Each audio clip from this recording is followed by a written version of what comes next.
The Night Before Christmas. Written by Clement Clark Moore. Illustrated by Tasha Tudor. Hi! Welcome to Stories by Elaine. Today's story is The Night Before Christmas by Clement Clark Moore. And I've invited my little elf friend to join us today. Oh, you might want to come sit next to me so you can see better. There you go. Are you all comfy now? 'Twas the night before Christmas when all through the house not a creature was stirring, not even a mouse. The stockings were hung by the chimney with care, in hopes that St. Nicholas soon would be there. The children were nestled all snug in their beds,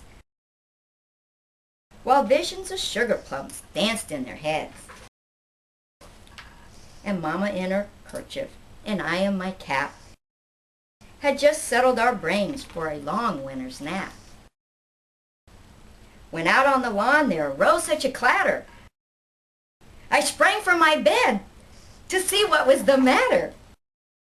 Away to the window I flew like a flash, tore open the shutters and threw up the sash. The moon on the breast of the new-fallen snow gave the luster of midday to the objects below. When what to my wondering eyes should appear but a miniature sled and 8 tiny reindeer. With a little old driver so lively and quick, I knew in a moment it must be St. Nick. More rapid than eagles his coursers they came, and he whistled and shouted and called them by name. Now Dasher, now Dancer, now Prancer and Vixen, on Comet, on Cupid, on Donner and Blitzen. To the top of the porch, to the top of the wall.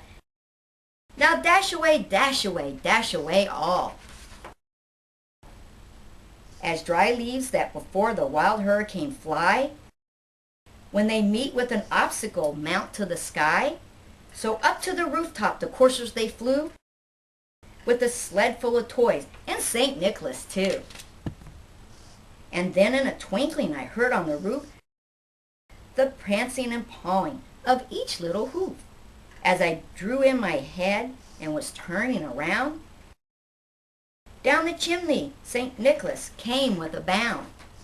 He was dressed all in fur from his head to his foot, and his clothes were all tarnished with ashes and soot.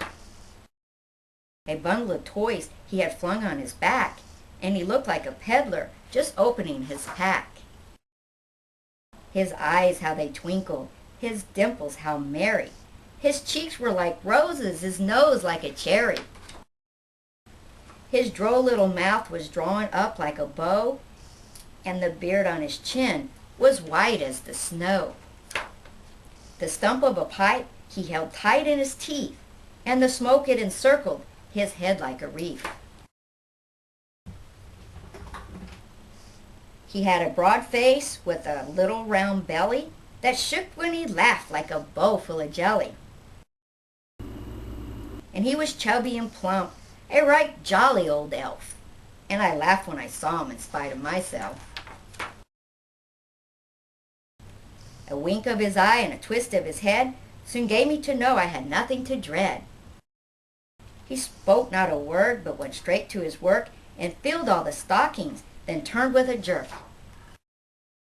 And laying his finger aside of his nose and giving a nod, up the chimney he rose. He sprang to his sled, to his team gave a whistle, and away they all flew like the down of a thistle. But I heard him exclaim, ere he drove out of sight, "Happy Christmas to all, and to all a good night." The end.